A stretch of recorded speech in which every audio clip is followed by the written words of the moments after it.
Now there is confusion. One of the things that struck me right from the outset was how extraordinary it was that this scare got abroad when it was so insubstantial. I mean, there was really no scientific basis for it whatsoever. I find it very easy to sympathise with patients who were scared, partly because the media built it up, but also because having your child vaccinated is a positive act. It's something that you did to the child. And so somehow that's more scary than a sin of omission. Very much, and I think that's even more the case these days when people are much less familiar with the diseases against which their children have been protected by immunisation. You know, it's a generation or two since people had much experience of measles and mumps and rubella on any significant scale. And so when somebody comes along and says, well, you know, this immunisation may cause some other problem, then they're more likely to be susceptible to that. Why do you think that sort of thing happens in our society today? I think that there's a climate of anxiety, but particularly focused on issues of health. Generally, people feel, I think, more isolated, more atomised, more individuated perhaps than they did before, and these anxieties and concerns often focus on their health.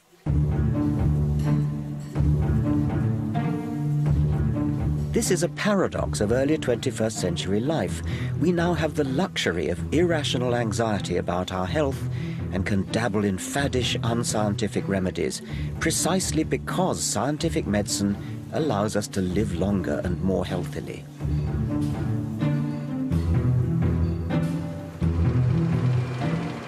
Our fears are fed by newspapers, which wildly exaggerate the risks of scientific medicine and meanwhile churn out acres of positive coverage of alternative therapies. In any other field, politics, say, or the next move on interest rates, journalists would ask hard questions and demand answers. But alternative medicine has managed to lodge itself in the less rigorous lifestyle and celebrity pages, essentially free advertising.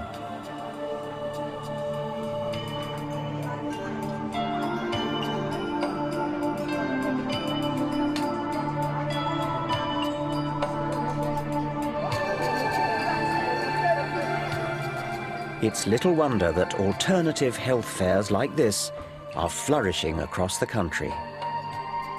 What's your line? What do you do here? Magnetic therapy. What is psychic energy? What are these wands used for?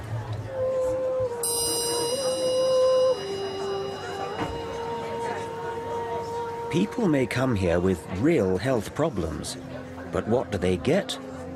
Remedies that appear to have no basis in science or evidence. People putting these in a cat's bed, they'll find the animals will go to the bed with the magnets in it. Has that been done properly with controlled trials, is it? No, not being controlled trials. They've got ancient wisdom that we don't. Right.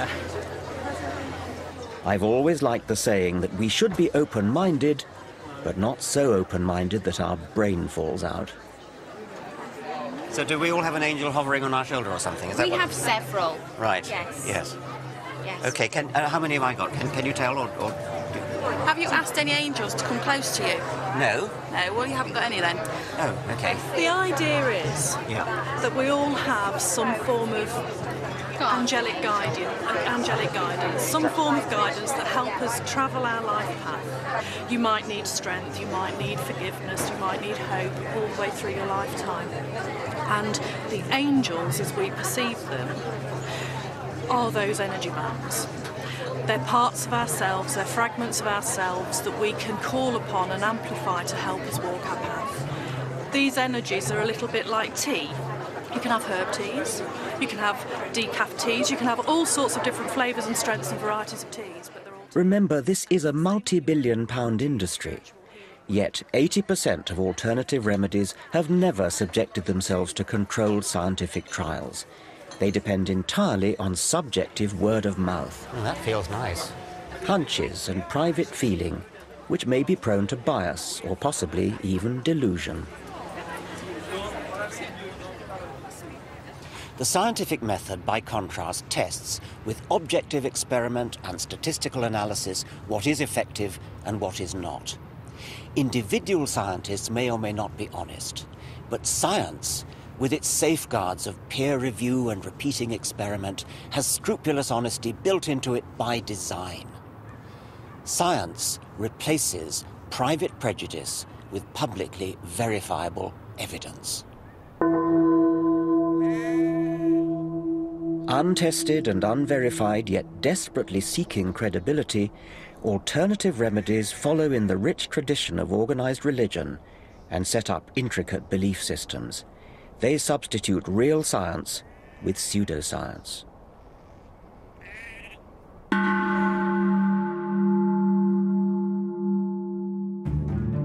Face up or face down? You face up, and you sit here. Now just guide your head so you don't bump. This matters because in the process they deny fact and misuse science. But isn't that pointing up? I'll just have to go there to check.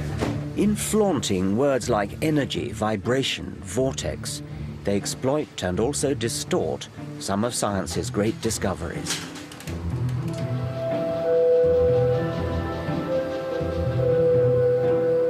The sleep, I'm sure, is therapeutic.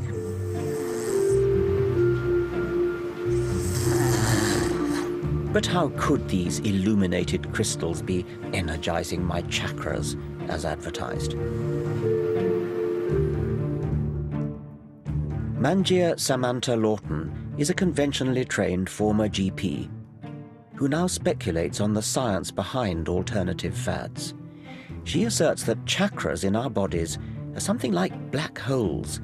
Yes, as in the big ones that suck in everything in space. We used to think of black holes as the great guzzlers of the universe, that they actually started to suck in everything around it. What we're finding now is that black holes are in the centre of every single galaxy, and they occur in all sizes. So black holes have become into a creative principle. A creative principle? A creative principle. What does that mean? That we're realising that black holes have something to do with creating matter in the galaxy. And this is very, very new. And what I'm suggesting is that black holes are creative at every level, even within our own bodies, which is what perhaps the chakras are. So whereabouts in my body might there be a black hole? Well, the idea from esoteric knowledge is that chakras are centres in the body that are spinning, which is why they're called wheels, chakras. And there are different colours and they relate to different parts of the body. So there are traditionally 7 chakras at different parts of the body. The universe is a deeply mysterious place and a deeply wonderful place, and scientists have always been struggling to understand it. Don't you feel that there's enough real mystery to investigate without importing what sounds to me horribly like mumbo-jumbo? Yes, I can understand that you think it's mumbo-jumbo, but there's plenty of people who are now getting interested in these topics. They are part of our universe. Okay, well, and they're certainly part of the they universe. Are part of the universe. Whether what they do has any value, I mean, that's up to you. Well, it's not really up to me. It's up to science, and it's up to evidence. It's up to science. What worries me is the beguiling misuse of scientific language to prop up entirely unscientific belief systems. In the Middle Ages, healers would conjure up evil spirits or magical spells. Now, in the 21st century, it seems they turn to black holes and, above all, quantum physics.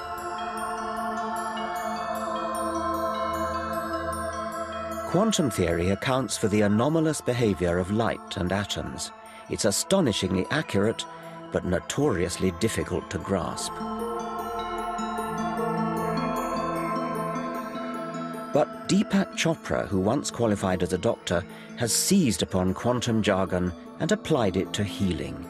He claims disease can be caused and cured by a shift in consciousness. If you believe in a rock, you're automatically believing in God. Chopra has managed to become a one-man alternative health industry. He's worth up to $75,000 per lecture, and in this era of self-absorption, he claims Michael Jackson, Madonna, and Hillary Clinton as followers. If you feel genuinely attractive, you'll attract other people to you. The great American physicist Richard Feynman once said, "If you think you understand quantum theory, you don't understand quantum theory." Isn't Deepak Chopra just exploiting quantum jargon as plausible-sounding hocus-pocus?